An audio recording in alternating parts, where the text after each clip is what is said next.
আসসালামু আলাইকুম everyone, welcome back to my channel. আমি আবারও চলে এলাম নতুন একটা ভিডিওর সাথে। আজকে আমার যে রেসিপিটা সেটা অনেক বাচ্চাদের পছন্দের রেসিপি বলতে পারেন। শুধু বাচ্চা নয়, ছোট থেকে বড় সবারই পছন্দের রেসিপি হবে। তাহলে চলুন রেসিপিটা শুরু করা যাক। আমি সকাল সকাল রান্নাঘরে এসে দেখছি আমার বোন ব্রেকফাস্টের জন্য নাস্তা বানিয়ে ফেলেছে। তো আমি এদিকে নিয়ে চলে এলাম গাজর। হ্যাঁ, আজকের রেসিপিটা হবে গাজরে। তো রেসিপিটা প্রথমেই বলে দিই, রেসিপিটা হবে গাজরের বরফি, যেটা হালুয়ার থেকে একটু সম্পূর্ণ আলাদা, কিন্তু খেতে কিন্তু অনেক সুস্বাদু। তাহলে রেসিপিটা শুরু করা যাক। প্রথমেই আমি গাজরগুলো কাট করে নিয়েছিলাম, দেখতেই পাচ্ছেন। এরপর এখানে আমি পরিমাণ মতো চিনি ব্যবহার করেছি। তো গাজরগুলো একটু মিষ্টি থাকায় আমি চিনির পরিমাণটা একটু কম রেখেছিলাম। তো সবকটা ভালো করে ব্লেন্ডারে ব্লেন্ড করে নিলাম। এদিকে আমি একটা প্যান চাপিয়ে দিয়েছি। প্যানে দেবো 1 চামচ মতো ঘি। 1 চামচ ঘি দিয়ে দেবো আমি এখানে পরিমাণ মতো একটু সুজি দিয়েছি। আপনারা সুজির পরিমাণটা একটু বেশিও রাখতে পারেন। আমি একটু কম রেখেছিলাম কারণ আমার কাছে পরিমাণটা একটু কম ছিল।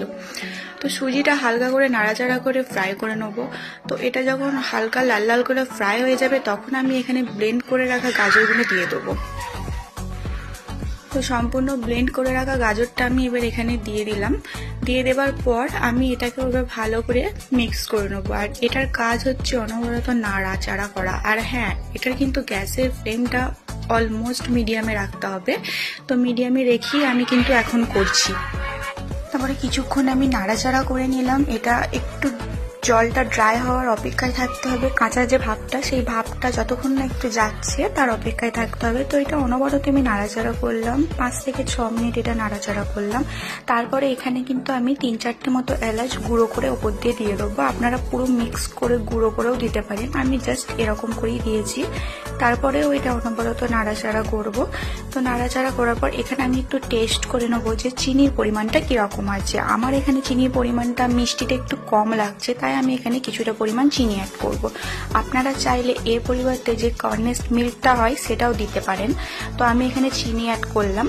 দেওয়ার পর স্বাদ মতো অল্প একটু পরিমাণে লবণ দিয়ে এটাকে আবারও ভালো করে মিক্স করে অনবরত নাড়তে থাকবো। এখানে যখন আমি চিনি ব্যবহার করেছি এখানে কিন্তু আবারও একটু জল বেরোবে গাজরটা থেকে। তো তাই জন্য নাড়াচাড়া করতেই হবে এটা অনবরত। তো এটা নাড়াচাড়া করতে করতে যখন দেখবো একটু জলটা কমে এসছে তখন আমি এখানে অ্যাড করে দেবো গুঁড়ো মিল্ক পাউডার। তো গুঁড়ো মিল্ক পাউডার একটু বেশি করেই দিয়েছি, 1 কাপ মতো দিয়েছি। তো আমি হাতে করে দিয়ে দিলাম, কারণ এখানে ডলা বেঁধে থাকলে হবে না, সমস্তটা হাতে করে মিক্স করে গুঁড়ো করে দিতে হবে। তো গুঁড়ো করে আমি অল্প অল্প করে দিয়ে নিলাম। এরপর এটা ভালো করে এবার সুন্দর করে মিক্স করে নিতে হবে। একবারই ঢেলে দেবেন না, একবারে ঢেলে দিলে ডলা ডলা ভাব থাকবে, তখন কিন্তু এটা ভালো লাগবে না। তো যাই হোক আমি অল্প অল্প করে এটাকে দিলাম, দিয়ে এবার সুন্দর করে ভালো করে মিক্স করে নেব। তো অনবরত এটা একটু নাড়াচাড়া করতে হবে, নাড়াচাড়া করে এটা মিক্স করে নিতে হবে। তো এবার এটা একটু ড্রাই হওয়ার অপেক্ষায়। আর এটা একটু হাতে সময় নিয়ে করতে হবে, কারণ এটা ড্রাই না হলে বরফিটা যেরকম একটা জমাট টাইপের বেঁধে যায়, একটু শক্ত টাইপের হয়, ওই টাইপের হবে না। তো এটা একটু নাড়াচাড়া করে মিক্স করে নিলাম। এরপর এটা ঢাকা দিয়ে দেবো কিছুটা গাজরটা সিদ্ধ হওয়ার জন্য বা একটু নরম হওয়ার জন্য বলতে পারেন। তো এটা 5 থেকে 6 মিনিট আমি ঢাকনা দিয়ে রেখেছিলাম। তো ঢাকনাটা খুলে এরপর আমি দেখলাম যে না, এটা অনেকটা জলটা শুকিয়ে গেছে, ড্রাই ভাবটা চলে এসেছে। কিন্তু এরকম ড্রাই ভাব এটা হলে হবে না, যতক্ষণ না এটা কড়াই থেকে ছেড়ে আসছে ততক্ষণ কিন্তু এটাকে আমার ড্রাই করতে হবে। আর আমি যখন ঢাকনা দিয়ে রেখেছিলাম তখন গ্যাসের ফ্লেমটা কিন্তু লো রেখেছিলাম, এখন আমি গ্যাসের ফ্লেমটা মিডিয়াম করে দিয়েছি। যাই হোক, এটা অনেকটা জলটা শুকিয়ে এসেছে, তাই আমি এখানে কুচি করে রাখা কিছু ড্রাই ফ্রুটস যেমন কাজু, আমন্ড সেখানে ছড়িয়ে দিলাম। তো আপনারা এখানে কিশমিশও ব্যবহার করতে পারেন। কিশমিশটা আমি পছন্দ করি না, তাই আমি এখানে ব্যবহার করিনি। তো এবার নাড়াচাড়া করে নিলাম, এটা হয়েই এসেছে, এটা কড়াই থেকে আমার ছেড়িয়ে আসছে। আর 5 মিনিট আমি তাও এটা জাল করে নেবো, যাতে সম্পূর্ণভাবে এটা একটা ডো তৈরি হতে পারে।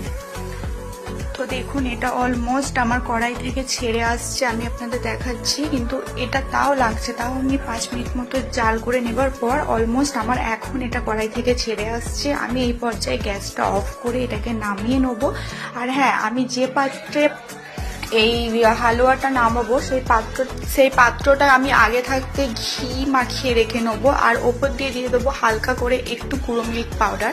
তো সেই পাত্রটা এই যে আমি রেডি করে নিয়ে চলে এসেছি। এবার এই পাত্রে আমি সম্পূর্ণ হালুয়াটা ঢেলে নেবো। হালুয়াটা কিন্তু ঠান্ডা হয়ে গেলে ঢাললে হবে না, এরকম গরম গরম থাকা অবস্থাতেই এটা কিন্তু ঢেলে নিতে হবে, না হলে কিন্তু একটা শক্ত জমাট বেঁধে যাবে।